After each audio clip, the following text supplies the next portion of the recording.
बाबा प्यार किन्हें करते हैं? बोलो। आप सबको भी, सभी सर्विसेबल बच्चों को। बहुत अच्छे शब्द थे। जो मेरे अर्थ सब कुछ त्याग कर मेरी सेवा में लग जाते हैं, उन्हें मैं करंट भी देता हूँ, बहुत प्यार करता हूँ। वैसे भी सोचें, भगवान ने यज्ञ रचा, जो उसके यज्ञ को सफल करें, कितना प्यार रहेगा। जो बिल्कुल कुर्बानी कर देते हैं, सर्च लाइट देते हैं बाबा। ये बात मुरलियों में आती रही है, चुन चुन कर सर्च लाइट देते हैं। देखते रहते हैं बाबा उन बच्चों को। सारी संसार की जो ऐसी आत्माएं हैं, उन्हें बाबा याद करते रहते हैं। ये वो समय था जब सेवा करने वाले बहुत कम होते थे, समर्पित होने वाले अति कम। भाई समर्पित नहीं होते थे, बहुत कम होते थे। तो बाबा उमंग भी बढ़ाते थे और मैं क्या करता हूँ वो भी बताते थे। खुशी कब रहेगी? जब तक कर्म, बोलो, अकर्म न बने, तब तक खुशी नहीं रहेगी। ये बहुत गहरी बात है, इस पे हम चर्चा करेंगे। और एक कल की मुरली की लास्ट बात मैंने पढ़ी, अब मैं सोच रहा था कि इस चीज़ पे क्लास कराऊं। लास्ट लाइन पढ़ी कल की मुरली, संडे। जो जीवन मुक्त हैं संगम युग पर, वही सर्व प्राप्तियों से युक्त हैं। है ना बहुत गहरी बात? तो हमें जीना ऐसे है अपने परिवारों में, संगठनों में। पहले मैं माताओं को कहूँगा, कर्म अकर्म बन जाए। कर्म मनुष्य को उलझा रहा है, कहीं टकराव पैदा कर रहा है। आजकल कलयुग के अंत में परिवारों में टकराव की समस्या भी बहुत ज़्यादा हो गई है। क्यों हो गई है? बीज, कोई झुकना नहीं चाहता। पहले क्या थी भारत की कल्चर? पति परमेश्वर। भले ही बाबा ने उसे कैंसिल कर दिया, पर उसका अर्थ था कि बड़ों की छोटे सब बात मानते थे, सिर झुकाते थे। अब वो नहीं है। अब क्यों उठता है? तुम क्यों ऐसा कहते हो? इससे परिवार टूट रहे हैं। इसलिए बहनों को अपने अपने घरों में ऐसा माहौल बनाना है, टकराव ना हो, घर में खुशी का माहौल रहे। और याद रखेंगे, जिस घर में खुशी का माहौल बहुत रहता है, वहाँ विघ्न बाधाएं नहीं आती। ठीक बात है, अनुभव होगा सबको, रोज के अनुभव है ना ये। वहाँ सब कुछ अच्छा होता है। कल एक माता आई, एक ग्रुप आया बड़ा मिलने, गाड़ी लेके मिलने ही आए थे दूर से। 2 परिवार थे, 10 लोग थे। एक माता का लड़का 12वीं में पढ़ता है, बड़ा खुश। माता जी बड़ी परेशान। क्या बात है? मुझे बड़ा गुस्सा आता है। किस पे आता है? इस पे। क्यों आता है? पढ़ता नहीं है। मैंने पूछा कितने मार्क्स आए 10वीं में? 92%। मैंने कहा 12वीं में कितने लाएगा? 95। मैंने माता जी को कहा, तुम कितनी पढ़ी लिखी? समझ गए ना? मैंने उसे समझाया, जो बच्चे होशियार हैं उन्हें रात दिन किताब खोल के बैठे रहना नहीं होता है। काहे टीवी देखता है, खेलता कूदता है। अरे मैंने कहा खेलने दो ना इसे। और वो बड़ा खुश। मैंने कहा देखो ये खुश है और तुम ज्ञान में चलने के बाद भी परेशान हो। कौन ज्ञानी है बताओ मुझे? मैं सीधी सीधी बात की, कल शाम की बात है। होशियार बच्चों को रात दिन किताब खोल के बैठना नहीं होता है। बुद्धि का विकास जिनका अच्छा हुआ है वो तो वहीं स्कूल में ही सब कुछ कर लाते हैं तैयारी। इसलिए माताएं थोड़ी और विशाल बुद्धि बने घरों में, दबाव का माहौल नहीं। पिछले 20-25 सालों में बच्चों में कंपटीशन बहुत ज़्यादा हुआ है पढ़ाई आदि का, लेकिन इसका अर्थ ये नहीं कि सभी बहुत अच्छे हो जाएंगे। अगर आप उन पे दबाव रखते हैं तो हाथ से निकल सकते हैं। माताओं की एक शिकायत आती है, मेरा बच्चा मेरी सुनता नहीं। रोज एक फ़ोन, अगर मैं फ़ोन खोलूँ तो ये ज़रूर आ जाएगा, और माता जी बहुत दुखी।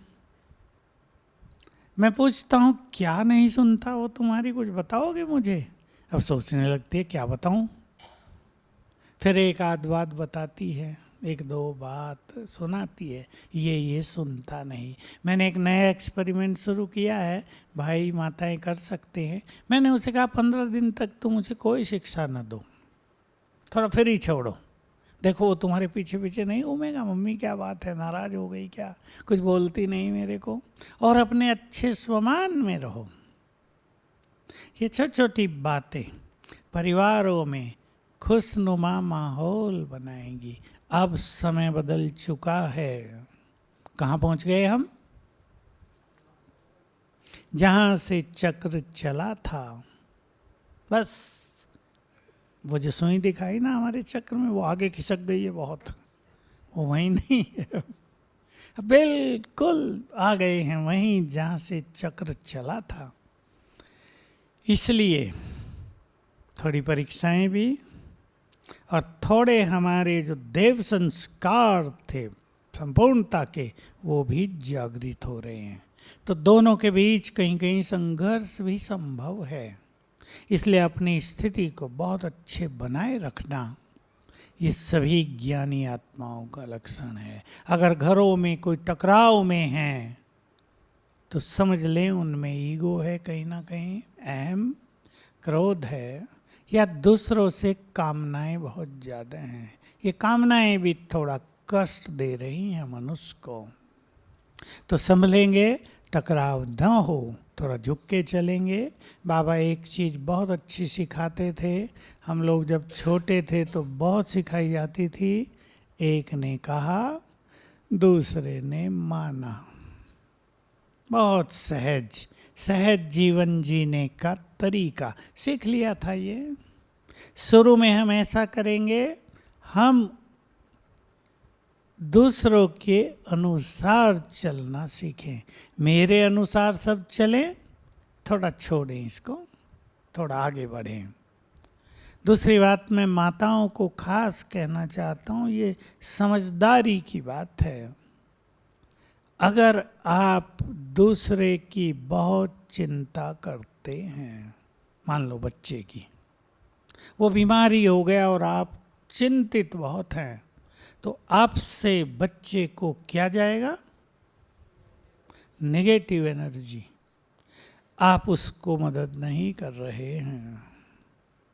अच्छी बात है कि उसको वाइब्रेशंस दो, उसके लिए योग करो, शुभ भावना रखो, उसे बार बार कहो कुछ नहीं है, ये तो ठीक हो जाएगा, उसे उमंग दिलाओ, खुशी में लाओ। आपसे पॉजिटिव एनर्जी बच्चों को जानी चाहिए। सब माताएं इस बात पे ध्यान दें। कईयों को चिंता करने का ज़्यादा ही संस्कार हो गया है। ये संस्कार आगे चलकर बहुत कष्ट दे सकता है। अकर्म बनाना है कर्मों को। इसका अर्थ बहन जी ने भी थोड़ा सा बोल दिया था सवेरे, मुरली अच्छी सुनाई थी ना आज। क्या बताया था, बोलो? कर्म अकर्म, अर्थात कर्म का प्रभाव मन पर छाया न रहे, किसी के शब्दों का प्रभाव दिमाग पर हावी न रहे, जो कुछ आज सवेरे से हो गया है वो चलता न रहे, तो एक दबाव रहेगा दिमाग पर, वो अच्छा नहीं रहेगा। और ये सब कैसे होगा? हमें ज्ञान का बहुत अच्छा बल, ज्ञान की कुछ बातों का चिंतन रखना ही चाहिए। जैसे आज की मुरली थी, बाबा करंट देता है, सर्च लाइट देता है, तो हमें क्या याद रखना था सारा दिन?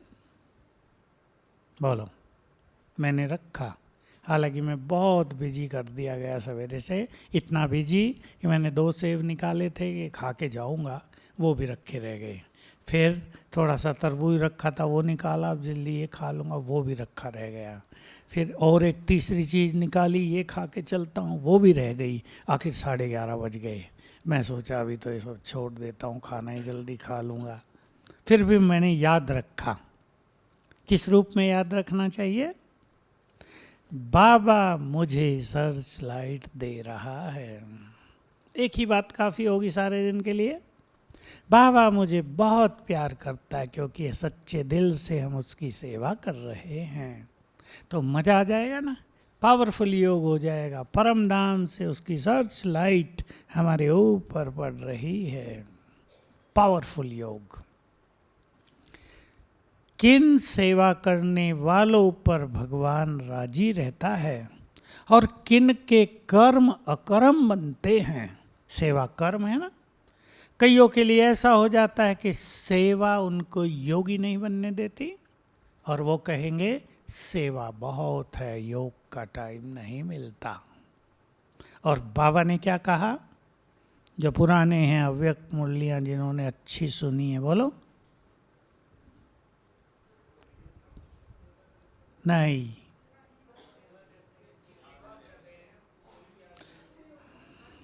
और एक पावरफुल बात कही थी बहुत समय से, मुझे ये तब से याद रही। कोई भी सेवा अगर स्थिति को बिगाड़ती है तो वो सेवा सेवा नहीं है। तब बाबा ने आगे कहा, छोड़ो सेवा, स्थिति को श्रेष्ठ बनाओ, फिर सेवा करना। टकराव में आ जाते हैं ना, तो सेवा स्थिति को बिगाड़ने लगती है, जबकि सेवा का बल मिलना चाहिए स्थिति में। बहुत अच्छा अनुभव सबको करना है। तो किन सेवाधारियों पर भगवान राजी रहता है? कौन से कर्म अकर्म बनते हैं? उन पर जो निष्काम भाव से सेवा करते हैं। ये निष्काम भाव, इसकी डेफिनेशन भी बहुत गहरी है। निस्वार्थ भाव अर्थात मुझे अपने लिए कुछ नहीं चाहिए।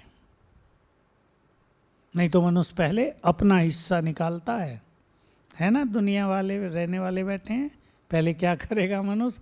मुझे क्या मिलना है यहाँ से। कई लोग सेवा भी वही करते हैं कि मुझे क्या मिलेगा यहाँ से। मुझे नहीं, ये जहाँ मुझे क्या मिलेगा आया, वहाँ कर्म बंधन बन गया। मुझे कुछ नहीं चाहिए। सेवा अर्थ, प्रभु अर्थ, परमार्थ, हम कार्य में रत हैं, ये हमें पक्का कर देना चाहिए। तो कर्म अकर्म बनाने हैं। एक तो वे कर्म अकर्म बनेंगे जो योग युक्त है होकर किए जाएंगे, अर्थात कर्म का असर हमारे पर नहीं पड़ रहा है। हम कर्म ऐसे कर रहे हैं मानो हम कुछ नहीं कर रहे हैं। ये बहुत अच्छी स्थिति, बहुत सुंदर अनुभवों की बात है। कर्म करते हम परेशानी में भी ना आए, मानसिक थकान में भी ना आए।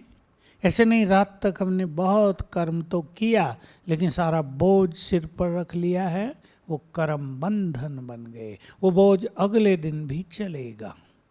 इसलिए आज का बोझ आज ही समाप्त करो। बाबा ने विधि बताई है।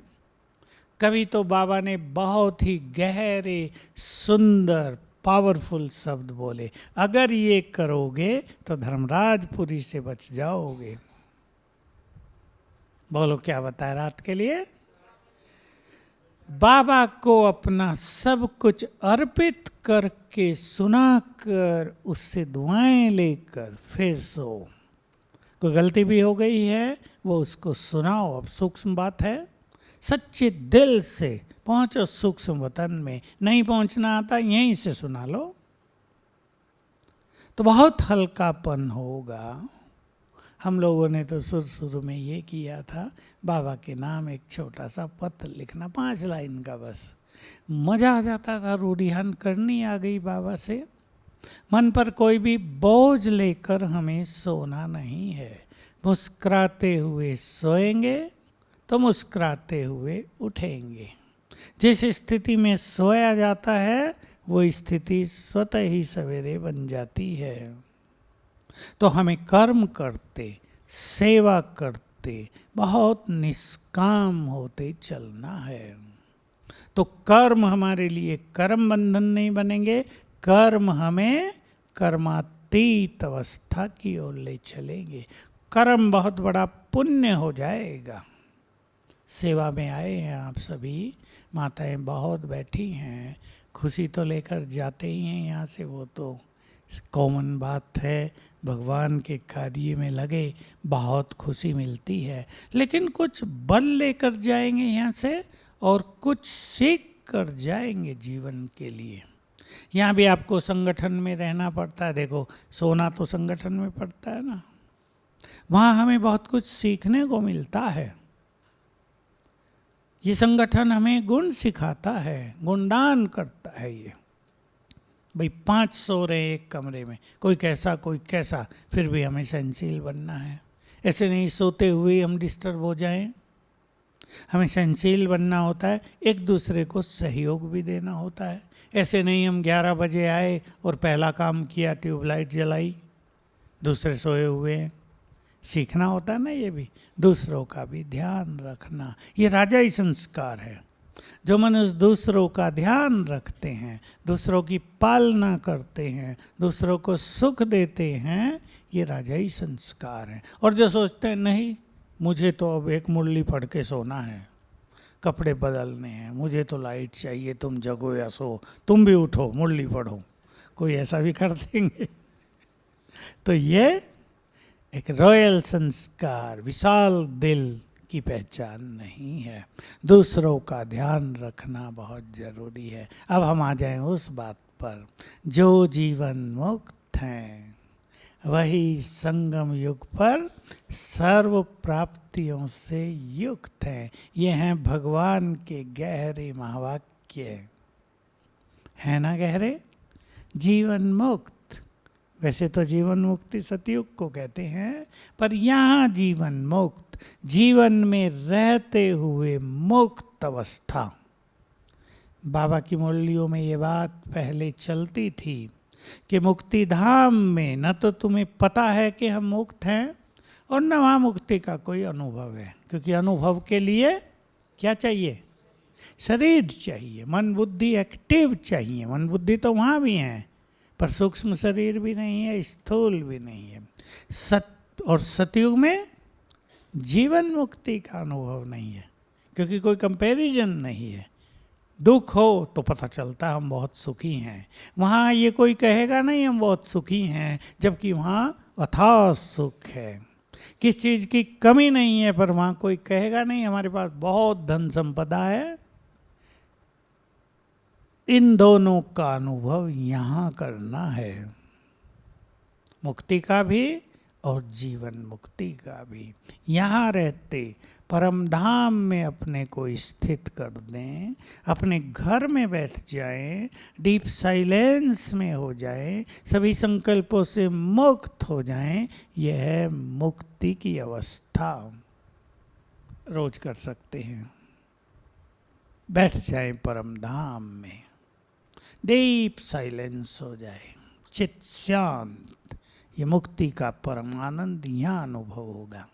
जीवन मुक्ति, सतयुग में संपूर्ण संतुष्टि, कोई इच्छा नहीं, सर्वस्व प्राप्ति, और कुछ पाने का कोई संकल्प नहीं, उसके लिए कमाई नहीं करनी है, मेहनत नहीं करनी है, संपूर्ण पवित्रता है, सर्वगुण है।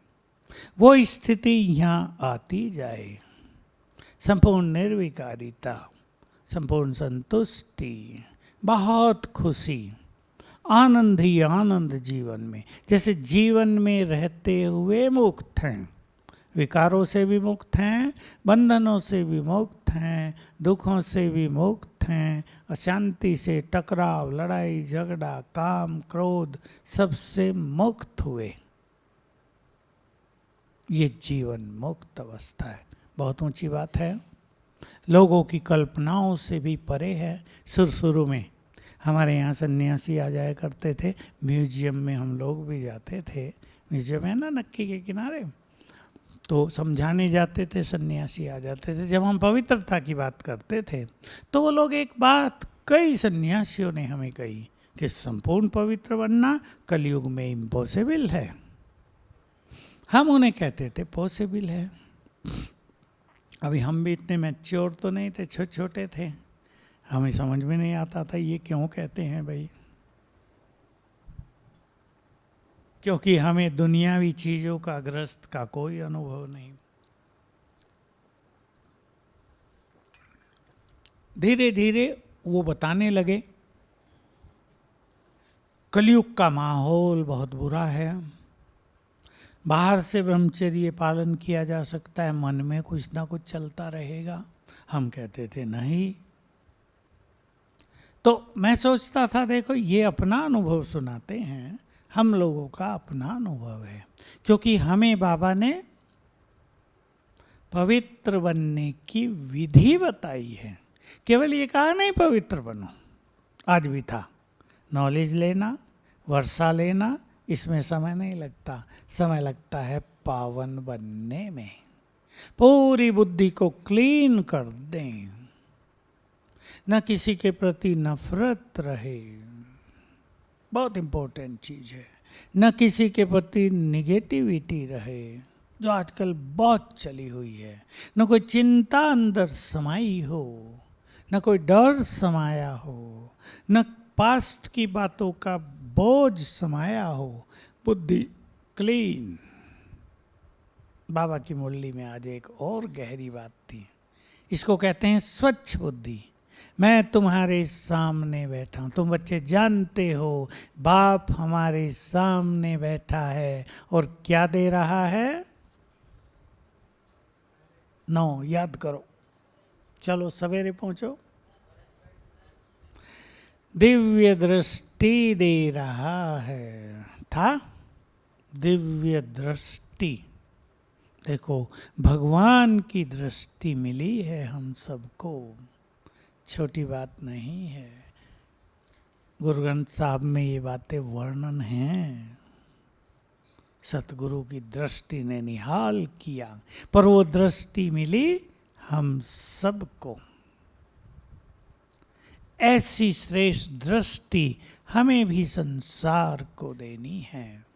तो हम जीवन मुक्त बनते चलें तो संगम युग की सभी प्राप्तियों से युक्त होते चलेंगे। अब थोड़ा सा विचार कर लें, आप भी चिंतन करें, संगम युग पर हमें कौन कौन सी प्राप्तियां होती हैं जो सतयुग में भी नहीं, उससे भी हायर स्टेज है हमारी। इन प्रताप तुम शुरू करोगे। पहली प्राप्ति स्वयं भगवान मिला, तो अनुभूति क्या रहे? मिल गया हो तो कोई कहेंगे मिल गया भाई, आगे क्या? बोलो बोलो अमित।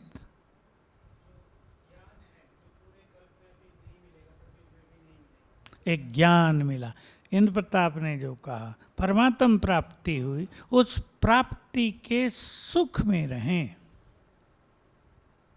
आपने सुनी होंगी कहानी, हम तो छोटे थे तो सुनते थे, फलाने सन्यासी, ये वहाँ एक महात्मा रहता है। हमारे पास नज़दीक भी एक गंगा का तीर्थ है, 15 किलोमीटर पर ही है, शुक्रताल उसका नाम है, जहाँ सुखदेव ने महाभारत की कथा सुनाई थी। राजा थे ना परीक्षित का जो लड़का था, तो वो स्थान है। तो वहाँ भी अच्छे अच्छे सन्यासी रहते थे। एक सन्यासी बड़ा प्रसिद्ध हुआ था, खिचड़ी वाला बाबा।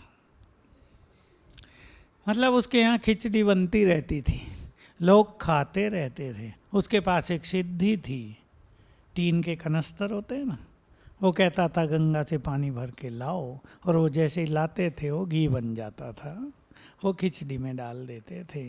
तो बड़ा प्रसिद्ध था खिचड़ी वाला बाबा। तुम्हें बड़ा मजा आ गया, खा ली क्या अभी अभी?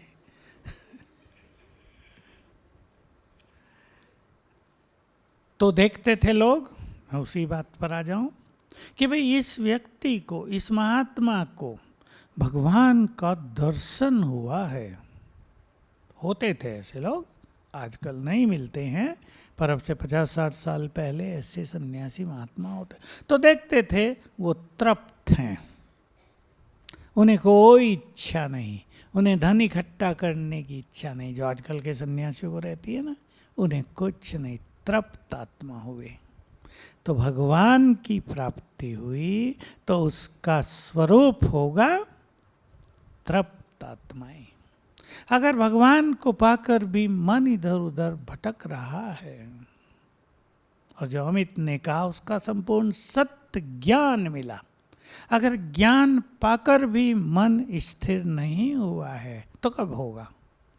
तो ज्ञान का प्रैक्टिकल स्वरूप मन बुद्धि की स्थिरता, ईश्वरीय प्राप्ति का प्रैक्टिकल स्वरूप पूर्ण संतोष जीवन, और कुछ नहीं चाहिए। तृप्त हुए, तुम्हें पाकर तृप्त हुए, सब कुछ पा लिया। अगर ये नहीं होता तो न कोई और मानेगा कि इन्हें कोई भगवान मिला होगा। हाँ हेम सिंह भाई, तीसरी प्राप्ति, राकेश अब तुम्हारा नंबर आएगा। शक्तियों की प्राप्ति हुई है, बहुत बड़ी प्राप्ति है। स्वयं सर्वशक्तिवान से नाता जुड़ा, उसने हमारे सिर पे हाथ रखकर हमें अपनी शक्तियां प्रदान कर दी, और योग से हम उससे निरंतर शक्तियां लेते रहते हैं।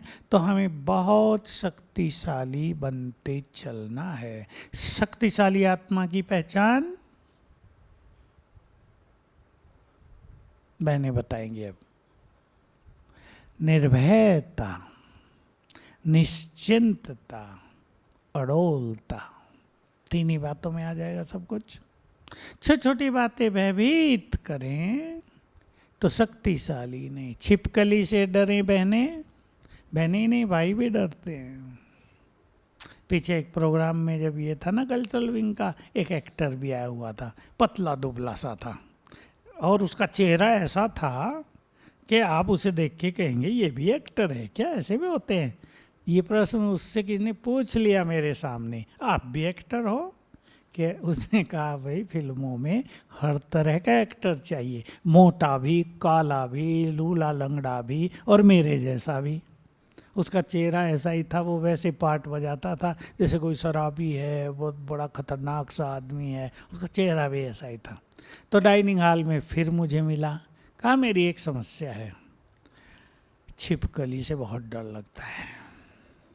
मैंने कहा क्यों, छिपकली काटती है क्या कभी? नहीं, मुझे देख के भाग तो जाती है पर डरता बहुत हूँ मैं। इधर भी कोई डरते हैं बच्चे? 1 और 2 3, ये तो बढ़ रही संख्या। बहने, बहने बताओ, सांप से तो डर हो सकता है भाई, वो पॉइजनस है, छिपकली तो काटती नहीं कभी, क्यों डरती हैं बहने?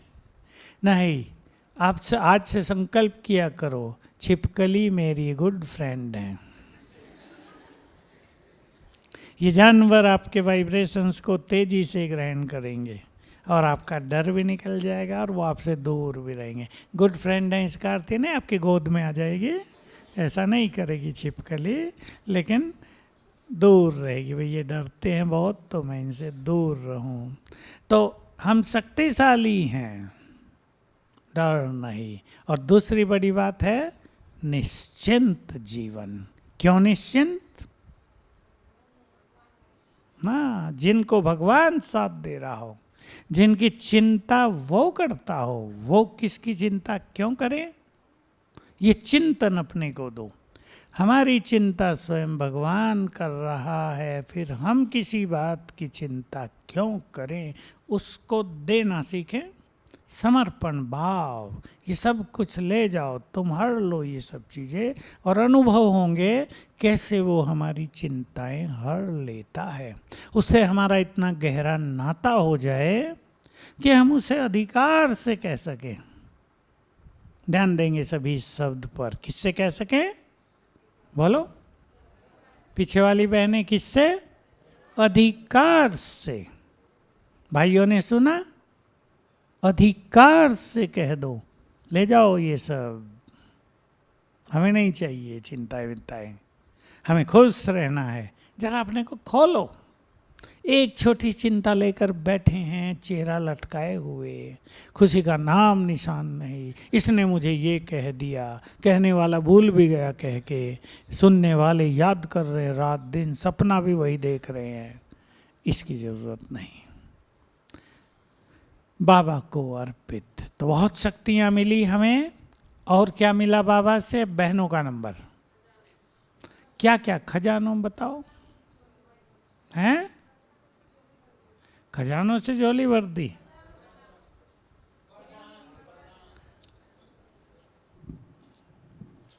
आपकी झोली, झोली कहाँ है आपकी माता जी? अच्छा, दिल में भर दी। तो बाबा ने बहुत कुछ दे दिया ना। बहुत बड़ी बात सुना रही है माता जी। वरदानों से झोली भर दी। ये काम आएंगे हमारे सेवाओं में, सेवाओं में काम आएंगे। आगे समय बदलेगा, ऐसा नहीं चलेगा जैसा अब है। 2020 पूरा होते होते कुछ और होगा यहाँ इस संसार में, ब्राह्मण संसार में भी कुछ और होगा। जिसने वरदान लिए होंगे वो उन वरदानों के द्वारा बहुत बड़ी बड़ी सेवा करेंगे। और बहुत सारी चीज़ें दी। खुशी का खजाना बहुत दिया है, हम बहुत खुश रहना सीख लें। प्योरिटी का खजाना दिया है, पुण्य कर्मों का खजाना दिया है। देखो और बहुत अच्छी अच्छी चीज़ें। पीछे मुरली में वरदान में एक बात आई अभी 3-4 दिन पहले ही, शुभ भावनाओं के बीज डाल दो सब में। याद है राकेश? शुभ भावनाओं के बीज डाल दो। बहुत गहरी बात है। सब में हमारी शुभ भावनाओं के वाइब्रेशंस पहुंच जाएं तो निर्बल आत्माएं भी बलवान बनने लगेंगी। अशांत आत्माओं को शांति की अनुभूति होने लगेगी। हम अपने को समझ लें, हम कोई छोटे मोटे नहीं। छोटे मोटे का अर्थ साधारण नहीं, भगवान की पालना में पले हुए, उसके वरदानों से, उसकी शक्तियों से भरपूर हैं हम। हमारी शुभ भावनाएं दूसरों का कल्याण करेंगी तो हम प्राप्तियों से युक्त होते चले। क्वेश्चन आया है, कर्मेंद्रियों से कौन कौन से पाप होते हैं और उनको जीतने की विधि क्या है? जैन धर्म में तो आपको पता है, एक दूसरे से मिलते हैं तो क्या बोलते हैं? जय जिनेन्द्र। उनके यहाँ मुख्य लक्ष्य है कर्मेंद्रियों को जीतना। लेकिन कौन कितना जीत पाता है वो अलग बात है। बिल्कुल सिंपल, मैं आत्मा, ये मेरा देह, मैं आत्मा स्वराज्य अधिकारी, देह की भी मालिक, कर्मेंद्रियों की भी मालिक हूँ। यहाँ से हम प्रैक्टिस शुरू करेंगे और फिर योग की शक्ति अपने अंदर बढ़ाते जाएंगे ताकि कर्मेंद्रियों पर हमारी विजय हो जाए। इसमें थोड़ा समय लग जाएगा पर विधि यही अपनाएंगे। कर्मेंद्रियों से पाप, सूक्ष्म पाप हैं मुख, बोलकर किसी की शांति छीन लेना, बोलकर किसी के मन को दुखी कर देना, किसी को डिस्टर्ब कर देना, ये सूक्ष्म पाप। बोल से बहुत पाप होते हैं। क्रोध कर लेना, उल्टा सुल्टा बोल देना, घर के माहौल को भारी बना देना, ये सूक्ष्म क्या है तो मोटे ही बड़े ही पाप हैं। सूक्ष्म पाप आँखों से देहधारियों की प्रति आकर्षित होना, सूक्ष्म पाप। बाबा की मुरली में कभी ये बहुत गहरी बात आई है। देहधारियों का आकर्षण अगर रहता है तो मन बुद्धि भारी रहेगी और तुम योग में उड़ नहीं पाओगे। इसलिए सबसे सूक्ष्म, आँखों से क्रिमिनल रूप से देखना, ये वो तो बड़ी बात हो गई, बुरे विचार उठना किसी को देखकर। लेकिन देह पे दृष्टि जाना, ये सूक्ष्म पाप है। जीभ एक कर्मेंद्री है। खाने पीने को कंट्रोल ही न करना, योगियों के लिए शास्त्रों में भी कहा है, सच्चा योगी वो जो स्वाद इंद्री को नियंत्रण में कर सके। हमें बचपन में कहानी सुनाई जाती थी, सन्यासी और शिष्य जा रहे थे। शिष्य ने कहा जलेबी बिक रही है गुरुदेव, जलेबी खाने को इच्छा हो रही है। तब तो मांगने का ही समय था, लोग देते थे। गए वही जलेबी दे दो महाराज। उन्होंने कहा मेरे गुरु को खानी है, खानी तो खुद को थी। ले आया 2-4 जलेबी, उसने पहले गुरु को दी। गुरु ने जीभ निकाली, जीभ को दिखाई और फेंक दी। कहा ये क्या कर दिया गुरुदेव, मुझे भी नहीं खाने दी? कि बस मुझे तो इतना ही करना, अब तुम खा लो। स्वाद इंद्रिय पर विजय दिखाई थी। तो अगर हम स्वाद इंद्रिय को जीतते नहीं और कुछ भी खाते रहेंगे, सूक्ष्म पाप, पाप छोड़ो बीमारी होंगी। मीठा खाने को मना है, डायबिटीज है, लेकिन माल बड़ा अच्छा बना है, रोज बनता है ना, अब रहा नहीं जा रहा, भोग तो खाना ही पड़ेगा, इसमें क्या, भगवान नाराज ना हो जाए। भगवान नाराज हो गया, मैं नाराज हूँगा, ये नहीं सोचते, तो खा पी लेते हैं, डायबिटीज बढ़ जाती है, शुगर हाई हो जाती है। स्वाद इंद्रिय पर विजय। हाथ भी हमारी इंद्रिय हैं। मन श्रेष्ठ ज्ञान इंद्रिय कहते हैं इसको।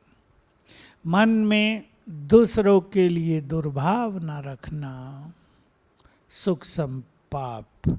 किसी को गिराना चढ़ाना, आगे बढ़ने से रोक देना, ये सूक्ष्म पाप। और बुद्धि, देखो बुद्धि के बारे में आप बहुत सहज भाव से एक बात सुन ले। बुद्धि ग्रहण शक्ति है, ये धारणा शक्ति है।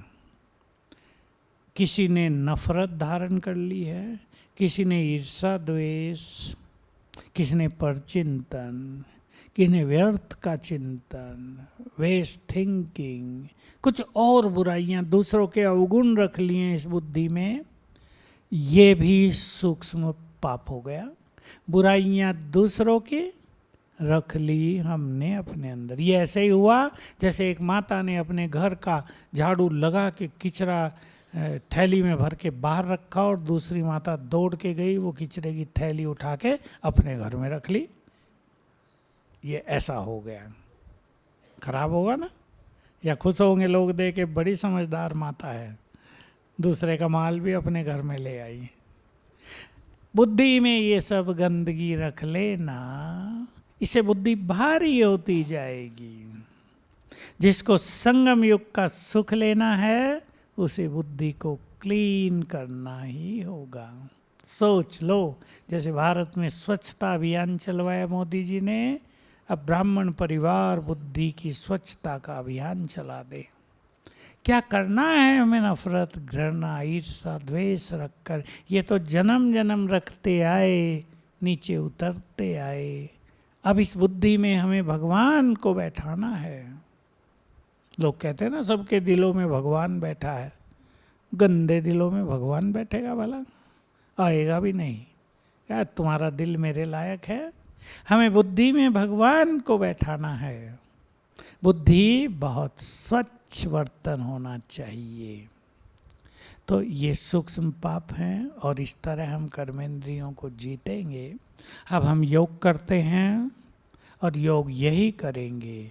मैं आत्मा स्वराज्य अधिकारी हूँ, मन बुद्धि और सर्व कर्मेंद्रियों की मालिक हूँ और मास्टर सर्वशक्तिवान हूँ। ऊपर से बाबा की सर्च लाइट देंगे। चलो अब स्वराज्य अधिकारी बनकर बैठेंगे मस्तक सिंहासन पर।